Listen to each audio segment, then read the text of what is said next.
They don't like preaching today. Talk, Debnam. Oh, I'm in the text. I dare you to read it.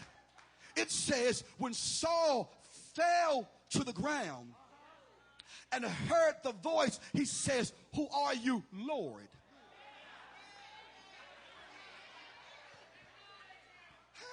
Talk, Debnam. And when Jesus says, I am the one whom you've been persecuting, go into the city and stay there, and I'll tell you what to do later. Watch this. Watch this, Joan. Saul does not argue. He does not complain. He does not question. He does not continue with his previous devious plan, but he changes his agenda quickly because being broken has allowed him to hear and identify the voice of God. Being knocked down has created a loyalty to God. Watch this. Watch this. You know what creates loyalty? Being knocked down. Talk, Debnam.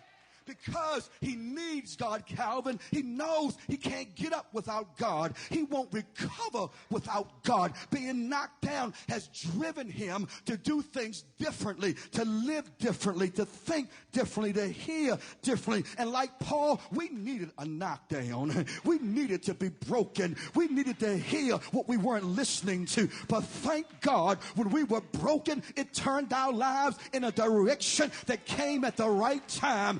Anybody know that your knockdown came just at the right time? If I'm talking to you, high five yourself. Say, baby, I want you to know my knockdown came just the divorce at the right time. I lost a job at the right time. I lost the marriage at the right time. I lost the money at the right time. You didn't like it when it happened. But when you look back on your life, it was the best thing that could have happened to you. Losing what you loved was the best thing that ever happened. Being hit when you were used to hitting was the best thing that really... And what I'm really encouraged by when I review the life of Paul was that being knocked down did not make him bitter, but it made him more open. Oh God, I'm going to stay there. Now he was open to God. Now he could hear God. Now he could follow God. Now he thought differently. And I've got a feeling that there are a couple of persons who made it to the sanctuary this morning who can testify that one of the best things that the Lord allowed to happen in your life was when he allowed life and his circumstances to make you think and see stuff differently. It was when you were broken that you began to see that sometimes it's better to listen than it is to talk. It was when you were broken that you realized that the Lord was on your side. It was when you were broken that you received God. I remember a scene in the movie Drumline. I like Drumline. A young man named Devin, talented and gifted drummer, receives a scholarship to play drums at a HBCU. He goes to college, gets chosen to be one of the first line of the drum corps. But the problem is he does not know how to follow directions. He always wants to be right, be in charge, be the HNIC. He thinks he knows more than those who have been there before him.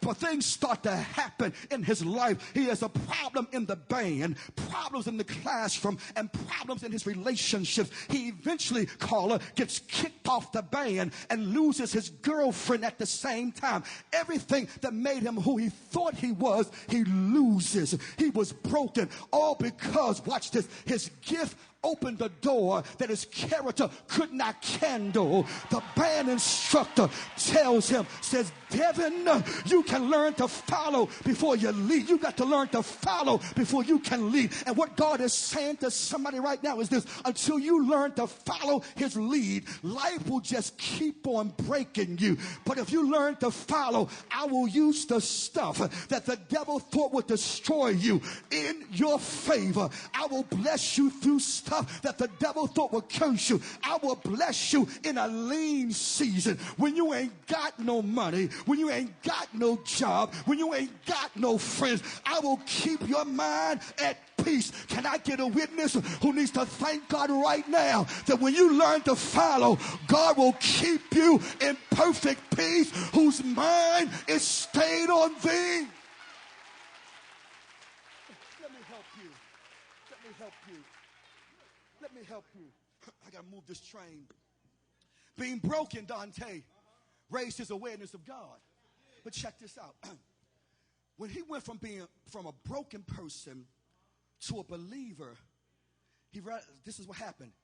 Being broken gave him a new need and a new motivation.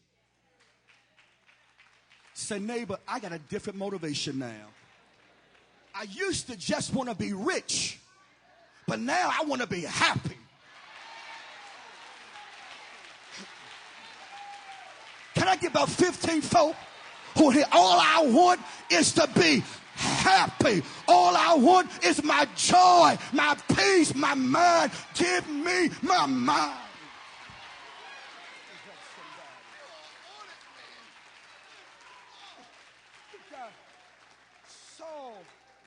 Saul got a new need, Rob, and a new motivation. It showed him that the dead-end road that his life was hidden in, and gave him the motivation to do something new. Holler at your boy and say something new.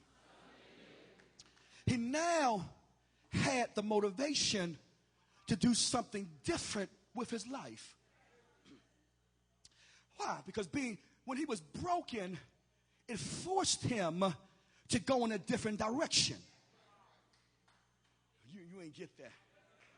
Being broken ought to force you to go in a different direction. Doing something different with his life was no longer just a thought or a possibility, but now it was a necessary need. Oh, I got to deal with that. Anybody here know what it feels like to have a necessary need?